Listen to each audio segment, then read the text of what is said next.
Yo, what's going on?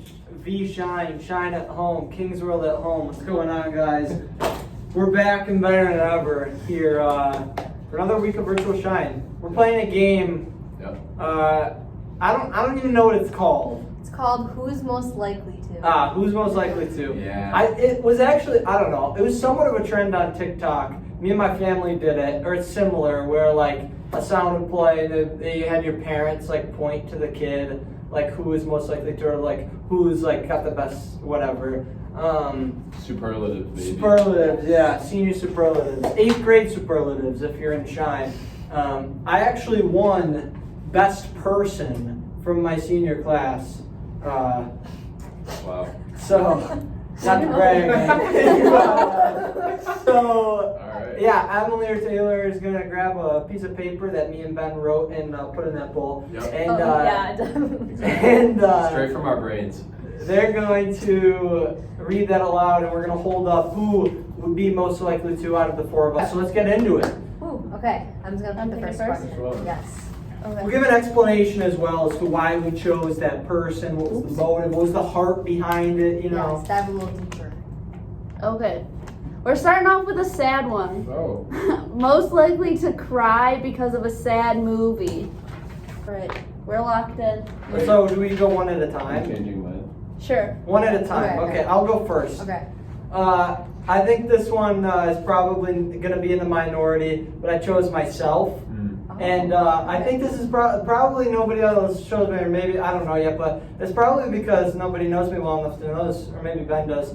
But at least out of the last 5 movies I've watched, which I've been watching movies recently, I've cried during 3 of them. Wow. And so I really get emotionally invested into films, and I know myself as to be a crier during movies, so I Big chose softy. myself. I'm a softie, yeah. All right. You want to go next, Ben? Am I up next? Okay. I feel like this one is going to be potentially in the majority. I chose Taylor, simply because she seems like the person, or the type of person that would cry while watching a film. Okay. That is my pretty explanation for accurate. that. Am I next? Yeah, you can go next. I also picked Taylor. I don't know. We've watched a couple movies together. You definitely like the more romantic Inspirational. types of movies, so I feel like you would cry more during those. Oh, yes. And I also chose myself. I love a good inspirational movie, but I also cried during, like, what movie? What's that? Big Hero 6 and the brother died. I cried. So No, that's a sad movie. That's a Or sad movie. The Good Dinosaur. That was very sad. We lost a mom. So kids' movies make yeah. you cry. Yeah. All right. Here's the next. Who is most likely to move to a different country? I'll go wireless thinking. For this one, That's you. I chose myself again. Let's hope that I am not narcissistic and choose myself for every single one, but I chose myself for this one. I think I've been to the most countries outside of the United States in the room, and I could see myself doing that, so yeah. Alright. I chose Emily. Ooh. I chose Emily because I didn't know who else to choose. And so I That chose honest her. answer. Yep. Next contestant. First. All right. It's so funny. I picked Benj because he's traveled a lot, like you said, out of the country, but also in the country. I feel like he's been to the most places, likes adventure in different places. So I also picked Benj. I feel like he likes to go out of his comfort zone, try new things. So I can see him packing up his bags and hopping to different countries for sure. So, yeah. Cool, nice. This one says, who is most likely to win an Olympic medal? Ooh. Wow. Alright. Most likely to become a Disney prince or princess. Okay, I chose Taylor Augusty. My reasoning behind this is I think Taylor is very royalty-esque and would fit well in a Disney film. I personally don't think I would be a good choice for a prince based on the fact that I wear ripped jeans and have long hair. And I'm not sure there's many princes that go along those lines. So, yes, that's why I did not choose myself and I chose Taylor. I still have not decided yet. Okay, we'll circle back around. Do you want me to you. skip you? Yeah, go ahead. Okay, for this one, I picked myself because I'm a very Disney enthusiast. I'm actually true. wearing a Disney shirt right now. Think about that. Yeah. But also, that's the rationale I needed. I wasn't thinking of it as a princess in my own movie. I was thinking of like being a character to recreate a princess that already existed. Because I've been told that I look like a couple of the different princesses. So Retweet. So I picked Emily. I did put myself because I was like, oh, it'd be fun to be a princess for the day. But Emily is a huge Disney fan. I think she would like live at Disney World. I feel like if she could, or like be a princess or something. I don't know. Sure. I can just see it. She loves Disney and she's passionate about it. So I picked Emily. Yep. Same. Retweet. Alright, I'll do. Most likely to scream at a scary movie.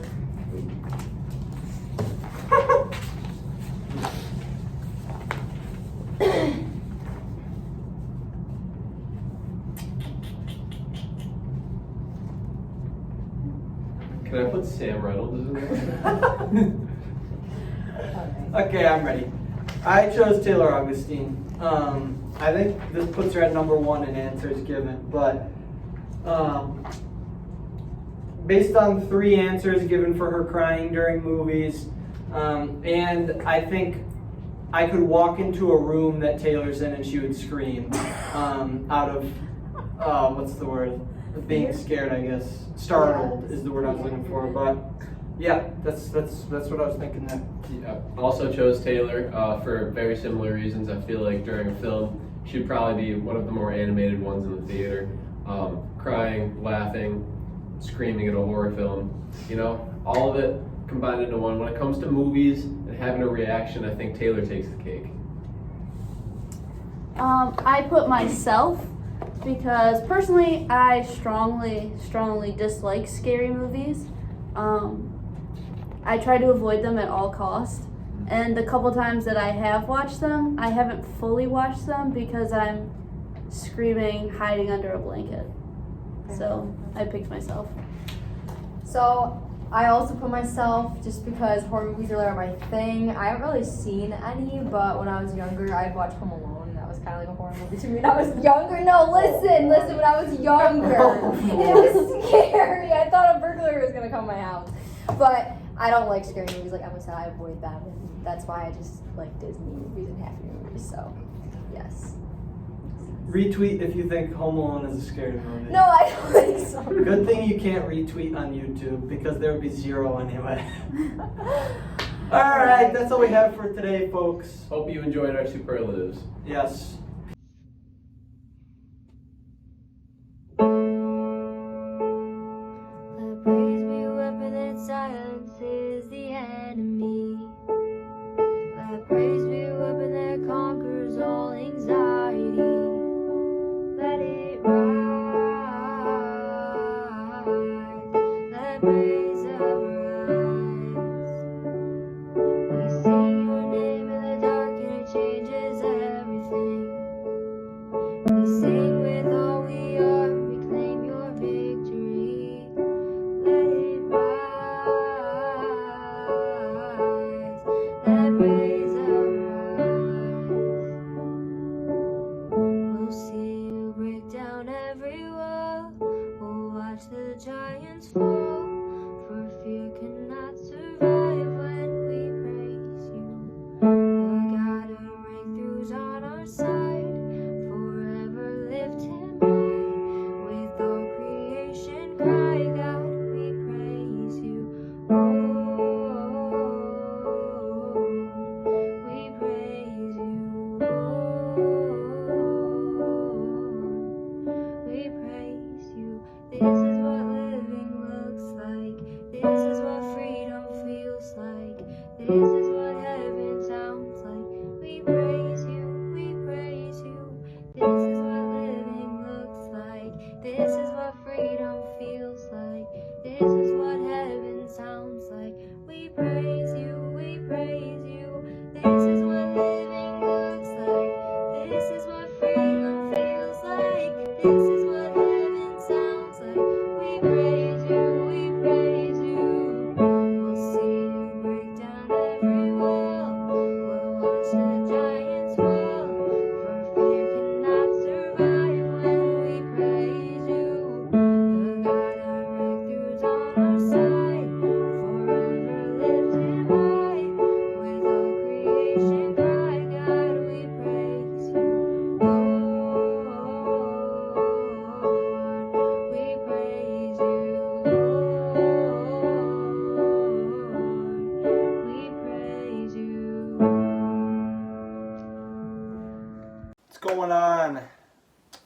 virtual SHiNE. I'm back. Yeah, we're going to dive straight into the message this morning. I'm excited. My name is Ben, if you don't know who I am. And we're going to be talking about Jesus and who he says he is within the scriptures and within the Gospel of John specifically. We're in a series called the I Am. Talking about the I Am statements of Jesus that he makes, the 7 of them in John. Do any of you guys like the dark? Really? Like straight up? I really don't know if there's anybody out there that likes the dark.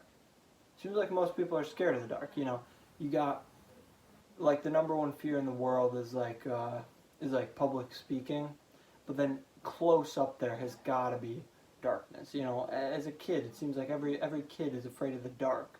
The criminal rate in the United States goes up a huge percentage at night. You know, things happen in the dark. Wild things happen. I can tell you that the wildest things in my camera roll are definitely when it's dark outside. But light exposes darkness. You know, like we have this cool thing called light. Imagine our world without it. Imagine living in Alaska and having 24 hours of darkness for a period of time. That would be intense, you know. And so we're super thankful that we have light. And there's also darkness in this world. But you don't have to worry because Jesus is the light of the world. In John 8, John 8, verse 12, it says, Jesus spoke to the people once more and said, I am the light of the world. If you follow me, you won't have to walk into darkness because you will have the light that leads to life. This is awesome. This is incredible. Jesus says, I am the light of the world. Whoever follows me won't have to walk through darkness. Because the world is so dark, we can see this as a cool opportunity to follow a light. What's even crazier about Jesus saying this is Jesus said this at a festival in front of a huge group of people. And basically Jesus was saying this to kind of compare himself to this pillar of fire. And if you're not familiar with the pillar of fire, basically in Exodus, a little history lesson here, basically in Exodus, the Israelites were in the wilderness, and God showed them a path through the wilderness using a pillar of fire. So Jesus comparing himself to this pillar of fire that was sent down on earth by God himself is Jesus saying that I am one with God. And this is so important because this is Jesus saying, I am God. And this is if what he says is true, then we have truth in the Bible. And so Jesus saying this is incredibly important, but also, you know, cause some naysayers within this crowd because there's like, this guy, there's no way this guy is God. But Jesus is the light that gives light to his followers. We can follow this light everywhere we go. But in the Bible, there's always a huge contrast of light and darkness. We see it in even Genesis 1 when God says, let there be light. There's so many cases where in our lives we're tempted to go down a path of darkness, and maybe you're in an area of darkness in your life right now and it seems like, you know, just a gloomy day all the time, but we hope because Jesus is our light. And when we follow him, there's some things that we can remember. The first is this: he exposes darkness. this is pretty cool. You know, without Jesus, we would have no idea what is dark and what is light. There would be no one exposing sin. And so the sin in our lives is exposed by Jesus. He not only exposes the darkness in the world by being a physical light, but he also exposes the darkness inside of us. And the second thing I think we should remember is that Jesus is a guide. He's the light that we can follow that will lead us down a path of righteousness. That's a pretty big word. Leads down a path towards him. So really, something that we have to remember when we think about all of these things and think about following Jesus as a light is when we turn over our lives to God, we also become a light in the world. You know, we're called to something higher, and we're called to be set apart from the world. Not distance ourselves from it, but set apart from it. When we do this, we have to realize that we have a weight on our shoulders because we are supposed to look like Jesus. So being straight up, the thing that I think that we can do best is love people like Jesus loved. I think that's the greatest way that we can be a light in this world. I hope you guys are doing well. I hope you guys can recognize that Jesus is a light that we can follow. If you're going through darkness right now, Jesus wants you to follow him. And I'm going to tell you that following him will be the best decision you can ever make. So if you feel like you're in darkness, I would urge you to step into the Word and call out to God and say, I want to follow your light. He will lead you through the darkness. Thanks, guys.